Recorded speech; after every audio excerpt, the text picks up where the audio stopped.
আসসালামু আলাইকুম, কেমন আছেন সবাই? আজকে আমি যেটা বানাবো সেটা হলো পুদিনা পাতার জুস। কারণ এটা অনেক উপকারী একটা জিনিস। মানে এটা কি বলবো, এটা স্বাস্থ্যের জন্য, হেলথের জন্য অনেক উপকারী। আর আর এই জিনিসটা আমার খুবই পছন্দ। আর আমি সপ্তাহের মধ্যে 2 থেকে 3 দিনের মতো আমি এই জিনিসটা খাই প্রায় সময়। আমি এমন ইভেন আমার বাড়ির প্রায় সবাই খায় এই জিনিসটা। সবাই খুবই পছন্দ।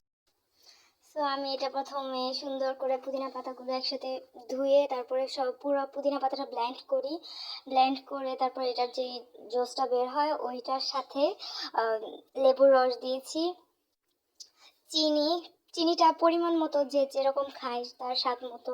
তারপরে দিয়েছি লবণ, তারপরে দিয়েছি বিট লবণ। বিট লবণটা স্বাদটা অন্যরকম করে দেয়, এত ভালো লাগে। সো এটা ট্রাই করে দেখবেন সবাই। Thank you.